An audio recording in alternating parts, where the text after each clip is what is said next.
Now we're going to take kind of a step back, move out of the patient tracking mode a little bit, and we're going to hear from some of our partners who have been involved in our regional, sub-regional exercises.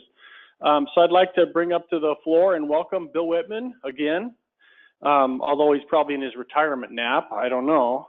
Tom Anderson, Cardiopulmonary Department Manager for Dayton General, and Chris Boyd, who is the Emergency Department Supervisor for TriState. And they will explain and walk through our exercise. All right, thank you. So Ed had mentioned earlier when he gave me the nice certificate about everything that I'd done here. I got to tell you that the Healthcare Coalition has probably done more for me than I ever did for it, and it's grown and changed a lot over the period of time I've been involved. So all for the good. So this exercise that we had, and is there a slide on here? Where's, thanks. Thank you. That's you. Yeah. Let me say just a couple of things before Chris jumps in here. This exercise was entirely different from any of the ones that we'd done with DMCC in the past, both in the type and the scope of the exercise. Previously, we'd done exercises that dealt with moving patients from a pre-hospital scene with pre-hospital providers to hospitals, and on a smaller scope. You know, generally it's just a single site type of thing. This event covered the 4 counties of the southern part of the DMCC for Region 9, and 2 hospitals in another state, and a hospital in another healthcare region. And so in total, I think we had 8 hospitals that actually were directly involved, and we had talked to or notified at least 15 hospitals. So a much bigger scope than anything that we'd done previously. Okay, here's Chris. So basically, for those of you who don't know, TriState Memorial Hospital is in Clarkston, Washington. We are on the river that separates Washington from Idaho.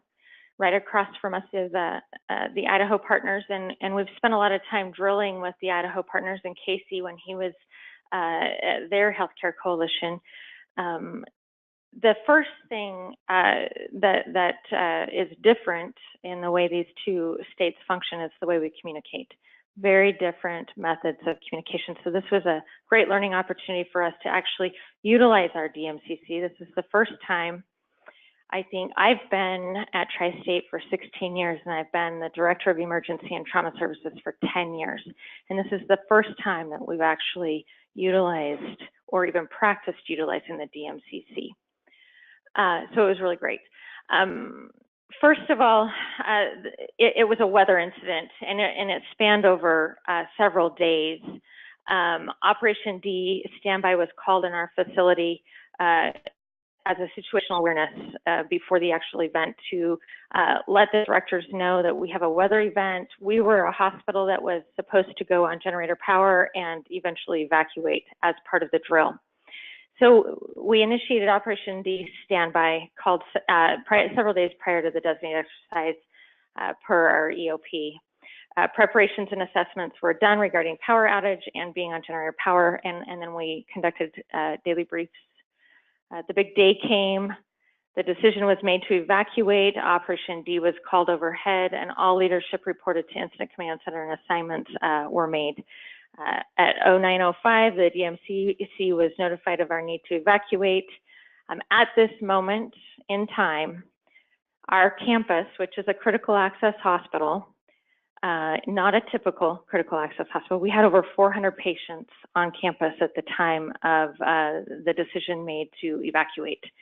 So that was a lot of work for the Incident Command Center to weed through all of the patients and how we were going to get them out of there. 9:25, WATRAC was updated without "this is a drill" on it.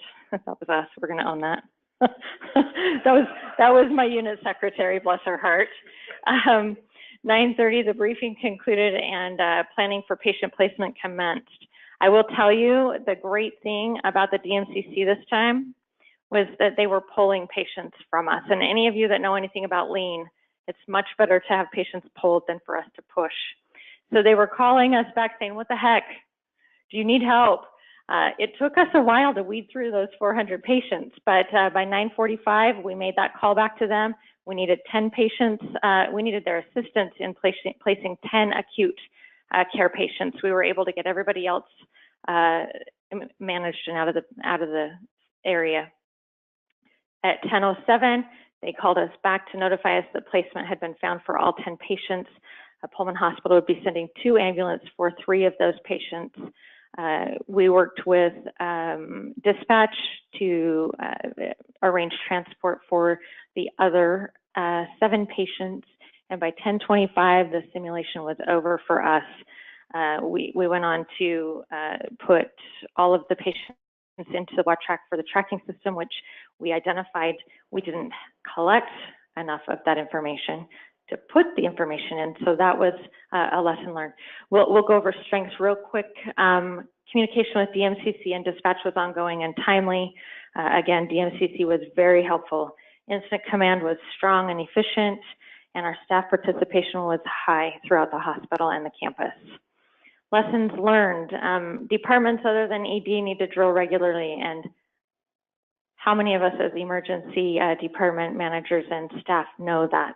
It seems that we always drill the ED on influx of patients, and it's good, it's helpful, and we need to be ready so that we can serve our community and we don't let them down.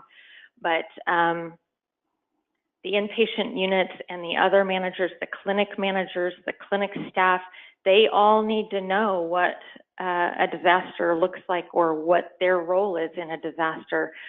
We also learned that incident command needs to be implemented in a practice format on a regular basis in its entirety, not just, oh, we're going to pull a couple of people in and do a halfway incident command, because a lot of the people around the table didn't know what their responsibility was when they came into that room.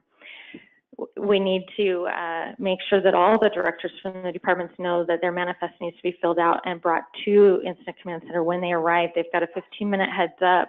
We were backtracking another delay in figuring out what patients we had and needed to go because not everybody came to Incident Command prepared.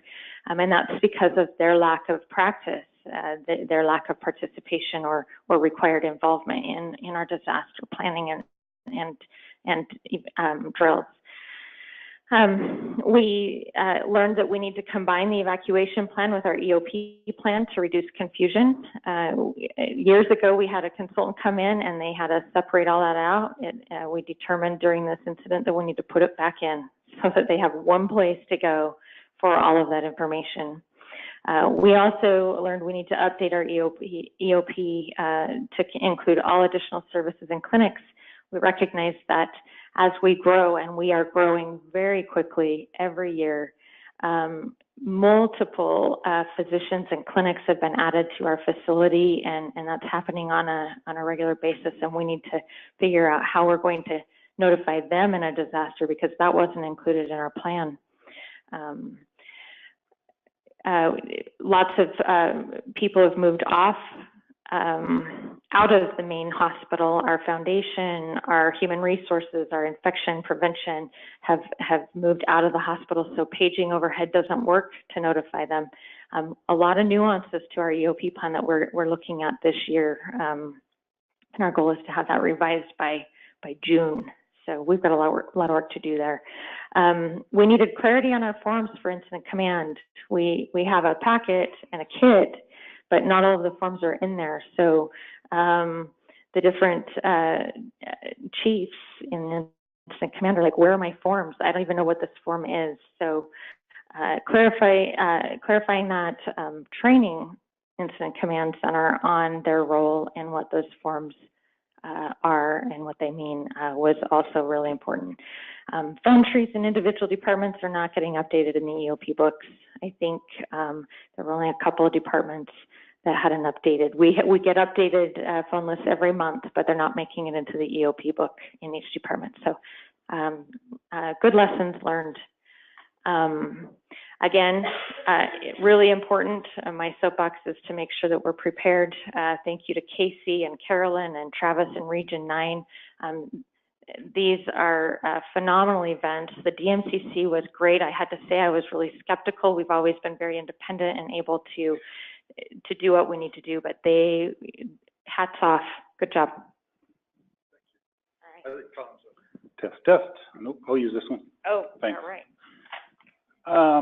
I could ditto a lot of what she said, being another small critical access hospital.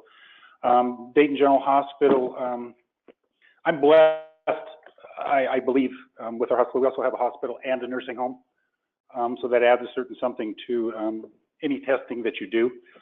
I also have a very active board of commissioners and a CEO that's behind us. I have worked at a facility where the CEO says, this is kind of a waste of time and money. I need to buy other equipment. Let's put this off till next year. It doesn't help to get the enthusiasm going when you don't have that behind you.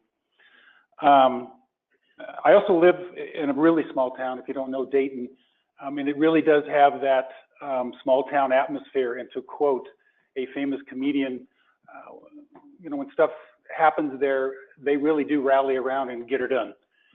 Might not be pretty, but they get her done. Dayton has about 175 employees, which is 40 more, give or take, than last year. So there's a lot of growth going on there, which also stresses your communication. Communication was probably the number one thing that came out of our drill. Like a lot of people say, it's easier said than done. Internally, we found little things, not to go over what she did, so I'm going to change mine just a little bit here. Same kind of layout, we got everything going.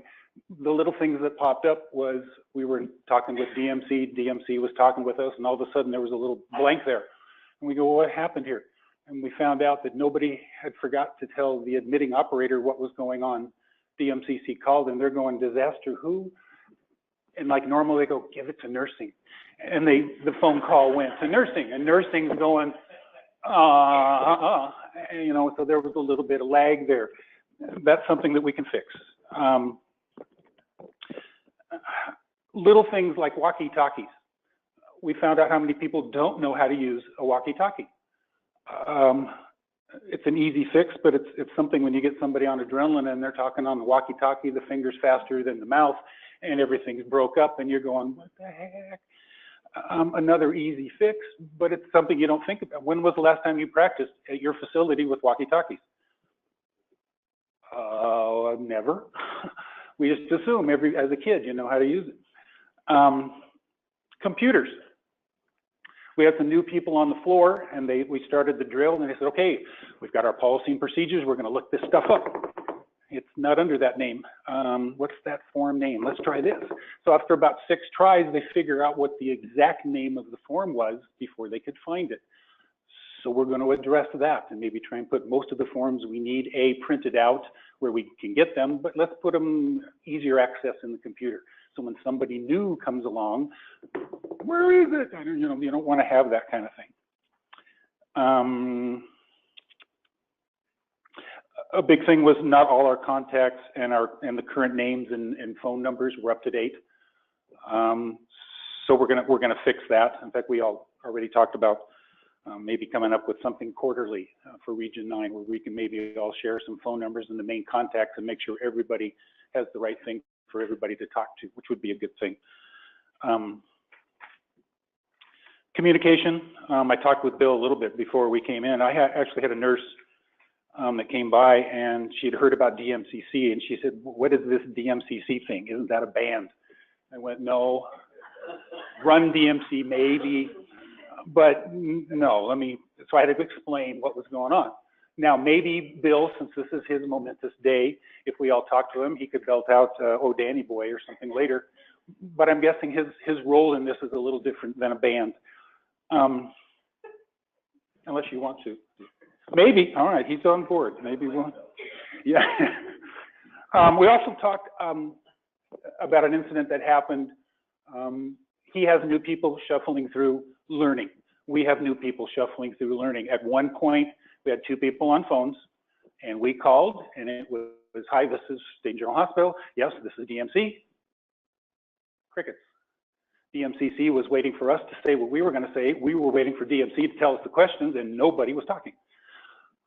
We talked about perhaps coming up with a form, a good general form that gives you all the basic questions you need.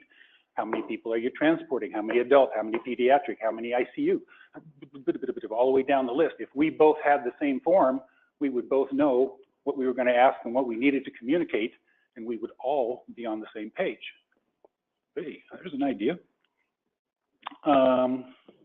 We actually found a ham radio operator in our storage. We thought that was pretty cool. And then we looked around and nobody knew how to work it. So we're going to address that problem also. I have a lot of support down there. I'd like to thank Lisa in Columbia County Emergency Management and her crew. She did a great job contacting the city and the county. She was really on top of things and did a great job.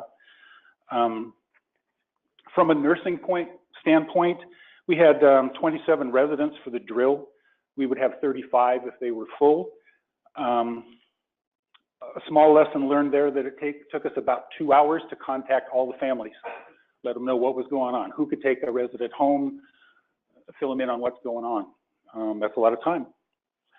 We lucked out. I'm guessing this doesn't happen often. We made one call to Walla Walla, told them we had 27 residents, and they went, yeah, we can take them all. Well, we can't end the drill. We got to keep kind of going here, but isn't that great if that would happen to everybody? Yeah, we did luck out. Resident-wise, they aren't banded. They don't walk around with ID on them. So to ship them out, we needed to cover some things there. We came up with 2 ideas for us. One, when they leave, they're going to have a Ziploc med bag, and in that med bag is going to be a picture and basic info to go with that patient. Now, what happens if that patient and that med bag get separated? So at the same time, we're going to have a small pin on, not a piece of paper, but something that can take water, with some basic info, name, DNR status, allergies, provider, basic diagnosis. Something so that if things happen to get a little snafu, all the information's there, we can keep this thing rolling. What else? Lessons learned, yeah. Do we have more lessons to learn? Yes, that's why we're here and that's why we're doing, what we're doing. If we can continue to practice and work together, I see nothing but improvement. I believe we can manage most emergencies. I just look forward to the future and see how much we can improve as we go.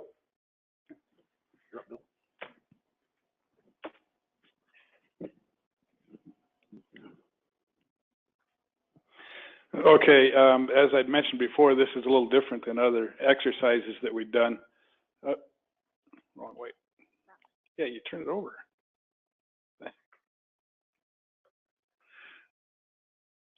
So anyhow, in the planning process and in the preparation for this whole exercise, I got a little anxious and because it was so much different than anything that we'd done previously. But just before the event kicked off, I had told Casey, I said, well, I've already written the after action report, and our DMCC staff did a wonderful job, which they did, and I was really happy. And it's really heartwarming to hear from Chris and Tom, about how well our staff did, because right up until that morning, I wasn't really sure what was going to happen. So as I mentioned, this was much different than anything we'd done before. In some of the preparation and the training that we did prior to this event, we did introduce the concept of healthcare facility evacuations and moving patients between healthcare facilities and the surge impact and those types of things.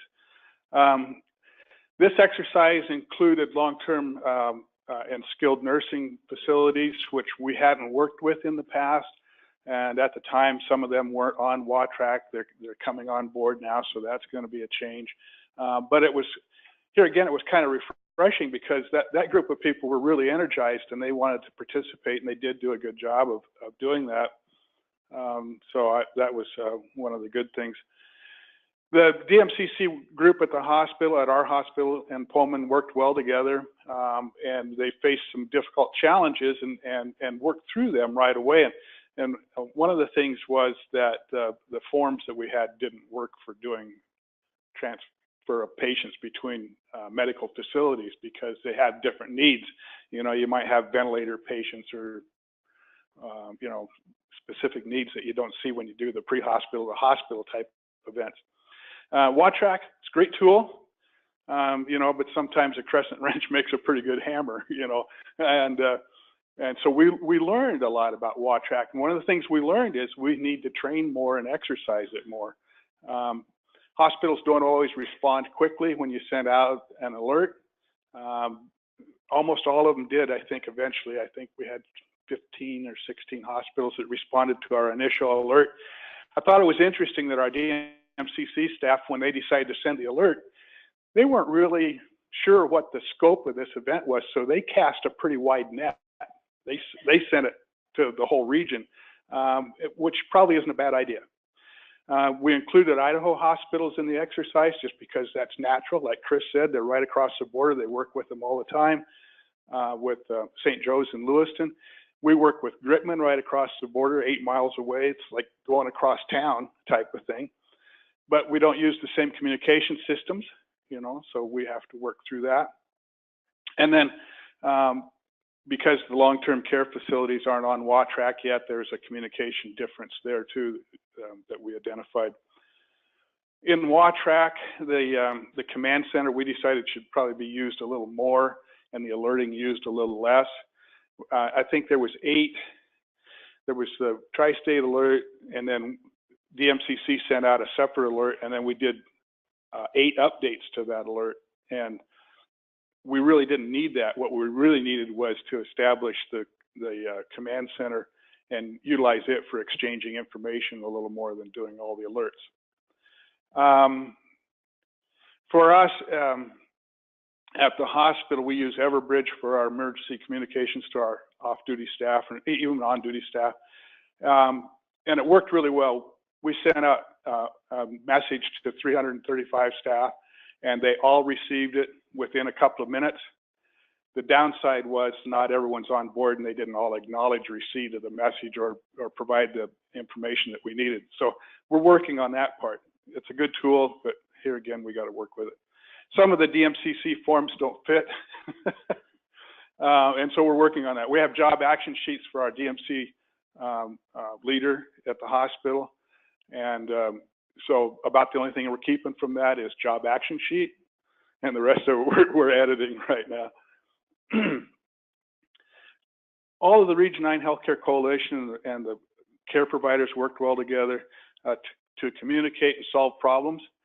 And I think that's really important. You know, the role of the Healthcare Coalition has kind of changed over the last few years, and I expect it's going to be changing some more, where they'll be stepping in to help with response and be a resource for the hospitals. And I think that's good. A few areas that we identified for improvement, and we'll share this too, or they'll add to this. We need more training with WATRAC and Everbridge. Universal for folks is WATRAC. And some of that's already happening. Ed has identified some training opportunities that have come up. We need to exercise it more.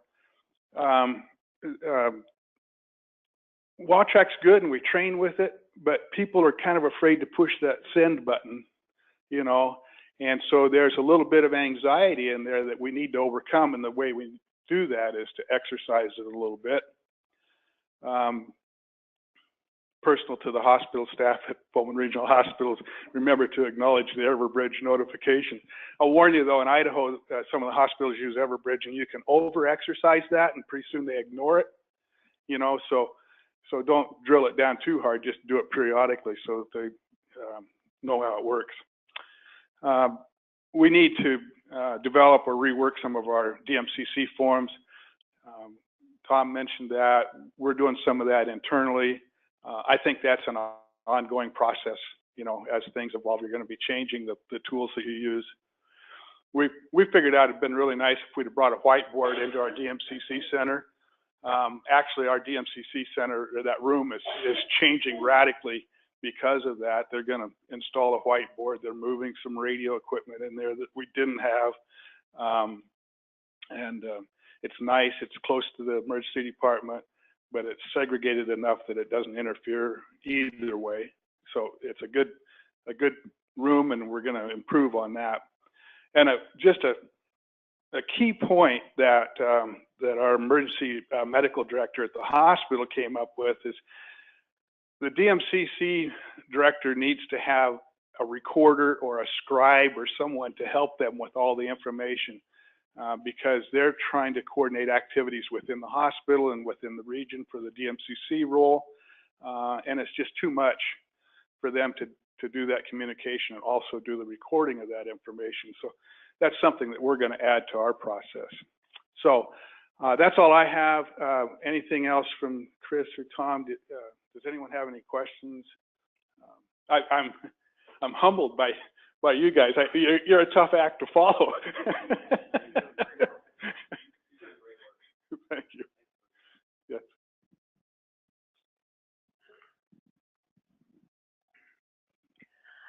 So is there a process currently to get long-term care facilities hooked up with WATRAC?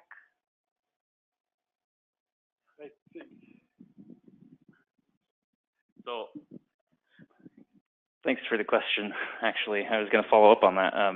So that was kind of a wrinkle that we found in the exercise that we decided to kind of throw in. We had talked about that piece from the planning team perspective, and how would skilled nursing facilities be involved in an event like this? If they were evacuating, could they use the DMCC? And it came up that, well, yeah, but they weren't on WATRAC currently. So we had a few facilities participate with the stipulation that they sign up for WATRAC, get an account, and sign up for a training and be trained before the exercise. So moving forward into the next exercise, we're currently working on building that piece into it. And obviously with the stipulation that if you do participate in that WATRAC component of the exercise, you have to be trained on it. And we're currently working on bringing trainings into the region right now, and we'll be putting information out about that piece of the exercise through the bulletin, like we have been doing for the previous exercises. So if you do have more information, or are looking for more information on upcoming WATRAC trainings and how to be involved in that system, you can look to the bulletin or email us at the hcc@srhd email, and then we'll kind of work through that piece as we build out this next exercise.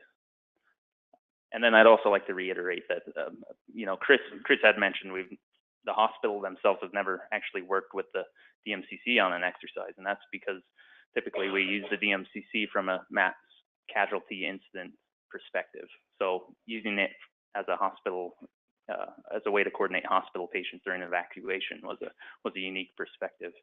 And I also want to reiterate that the reason why this exercise turned out the way it did was because we allowed adequate time for people to participate in the planning meetings and come to the table to really share their viewpoint on how we should do things.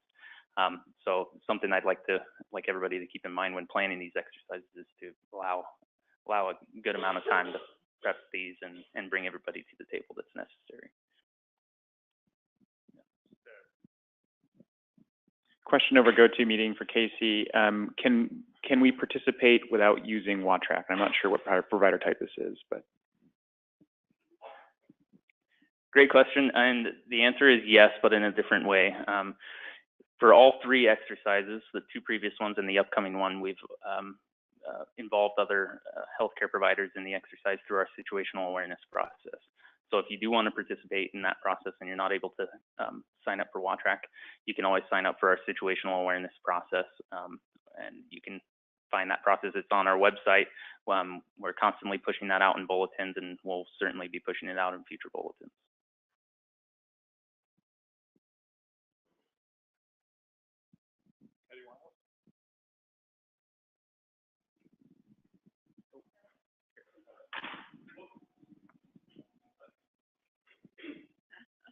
Real simple question. What was the length of time from start to finish? I can answer that one too. So we had a staggered approach for the exercise. So the first two or three evacuating facilities started at 9 a.m. and went till 11 a.m. And then the next two evacuating facilities started at about 11:30 and went to 1:30. So in total, about 4.5 hours.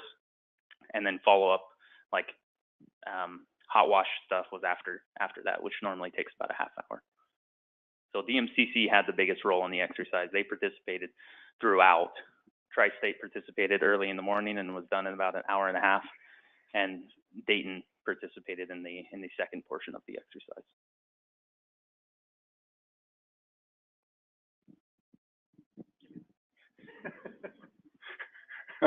All right, if there's no more questions, I'll turn it back to Ed. Thanks, Chris and Tom. Don't go anywhere, I need your assistance. So that's really exciting stuff and a lot of great information again. I'm totally impressed with the work on those exercises, the lessons learned, the amount of players that are brought in to participate, and the breadth of provider types that are involved. And Casey, really a hats off to you for trying to develop an exercise scenario and exercise system that works to make that happen. So it's an incredible amount of work. I've watched Daryl try to plan exercises, and I'm just amazed. I mean, I'm amazed at the amount of work that goes in to make that happen. So it's really cool that they're able to provide that. What we want to do now is we've pretty much finished our agenda for the meeting today. And I think there was a lot of great information and a lot of information shared. I would like to thank Scott and Rebecca for their travel here from the west side to participate with us today. That was very great information. And Erica from Deaconess coming to talk about the patient tracking. Chris, Tom, and Bill traveling the distance that they did to come participate with us. It's truly appreciated, your efforts, not only the exercise, but to come and meet with us here on site and share what you've learned. And so thank you very much for that. What I'd like to do to the group is mention, we do have opportunities for feedback on our meeting, but I think informally, just for the heck of it, because I've got the microphone so I want to take an informal poll, because I've seen this works before you drive off and go home about what you think the value of the meeting is. And of course, this is going to be anonymous. So you're going to have to work with me a little bit. So everybody close your eyes. Everybody, I see some open eyes. Okay, if you feel that this meeting was worth your time, please raise your hand. Okay, okay, I think we're done. I thought maybe there'd be it was okay, but at least, Bill, I'll ask for your neutral opinion. That's what I was asking you for. I thought we'd have to kind of weigh it out, but I'm not sure I saw any hands down, so thank you. Oh. Guess my description was my information was wrong. So anyway, thank you very much for your time today. We're gonna break into our CMS work groups today.